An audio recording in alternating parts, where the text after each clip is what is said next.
Hello, everyone. Today I want to talk to you about a popular term in the US stock market called TACO, which refers to Trump's frequent impulsive trading. It's actually quite amusing. Also, Trump has gone off the rails again, claiming that China has defaulted. But the truth is that China has cut off its supply of rare earths, leaving the US auto industry in a state of misery. In fact, Trump acting erratically is the norm. It's just a matter of when he'll have his next outburst. On May 30th, he posted on his own social media platform, Truth Social, claiming that the reason for reaching a 90-day suspension of the super high tariffs was actually for the sake of China's economy. However, he criticized China for violating the agreement and even said that being a good guy ends here. Trump wrote in his post that 2 weeks ago, China's economy fell into a severe crisis.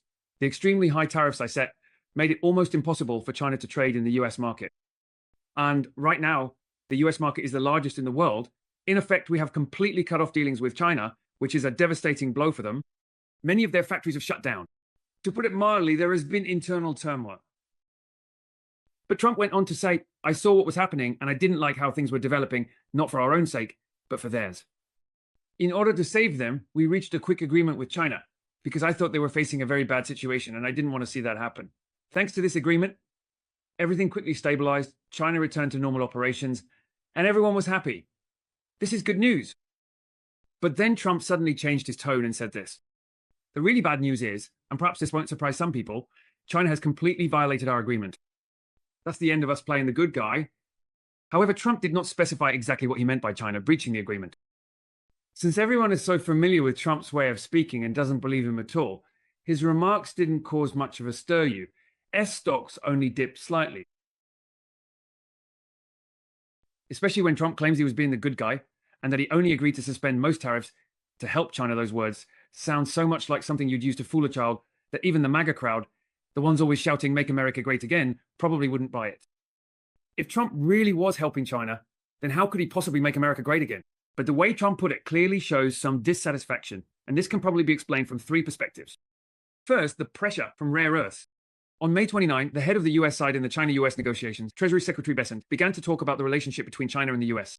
In an interview with Fox News, he said that the China-US trade talks have somewhat stalled, and that it might take a direct call between Trump and Chinese President Xi Jinping to break the deadlock. Bessent said that given the scale and complexity of the negotiations, the leaders of both sides must be personally involved. U.S. Trade Representative Catherine Tai, also part of the negotiations, told CNBC that China's sluggish follow through, especially on exporting key minerals, was completely unacceptable and needs fixing. She added, "We're keeping a close eye on China's implementation, or really, their lack of it." Tai pointed out that the U.S. hasn't seen China release the critical minerals and rare earth magnets they'd expected, suspecting China's dragging its feet or blocking supplies on purpose. Second, the provocation caused by the nickname TACO. A columnist from the Financial Times recently coined a nickname for Trump's behavior, TACO, which stands for Trump always chickens out, meaning that Trump always backs down at the last minute. This describes a pattern of behavior in Trump, where he typically first announces new high tariffs, causing the stock market to plummet, and then soon after suspends or reduces the tariffs, prompting the market to rebound. On May 28, a CNBC reporter risked asking Trump at the White House, saying, "The market is calling you TACO." Trump, looking rather troubled, denied ever backing down and implied that his actions were actually helping the United States make progress in trade negotiations. He said, "After I take action, other countries say they are always willing to meet with us."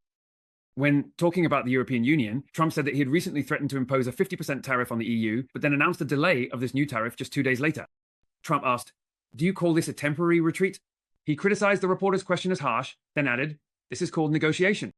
Earlier, Trump claimed that starting from June honest, he would impose a 50% tariff on the European Union, calling it the final plan, and saying there was nothing left to discuss, which caused the stock market to fall. But 2 days later, after European Commission President Ursula von der Leyen contacted Trump, he said that the deadline for the tariff increase would be postponed to July 9th. After that, the stock market rebounded across the board. People on the outside often say that Trump is a TECOE, frequently backs down, but Trump still wants to appear tough and show results to his supporters. So whenever he has time, he lashes out at China for breaching agreements. Of course, what he actually gains from criticizing China is another matter entirely. Judging from the stock market's reaction, everyone believes that Trump's criticism of China is just another TACO maneuver. Third, the obsession with having a phone call with President Xi. Trump has a fixation on speaking with leaders of major powers. He is quite enamored with having dialogues with other leaders, especially those of China and Russia, as if he wants to assert his own presence. Before Trump took office, President Xi had spoken with him on the phone, but after Trump assumed office, he kept imposing tariffs on China. At the same time, Trump kept saying he wanted to have a phone call with President Xi, but this never actually happened. This is because Chinese leaders are quite pragmatic. If a phone call can actually solve a problem, then they will make the call. But if the call is just for show, then it can be skipped. After Trump insulted China in a post on May 30th, he was asked about issues related to trade with China while meeting the press at the White House together with billionaire Elon Musk. Trump once again criticized China, saying that the Chinese side had violated most of the agreements reached between the two sides, but he also said he would have a phone call with President Xi Jinping, hoping to resolve the issue. It seems that Trump is once again resorting to his old trick stirring up trouble with a post, then asking President Xi to have a phone call to resolve it. As before, only if President Xi thinks the call will be useful will he agree to it. Additionally, let's talk about the so-called issue of China breaching agreements.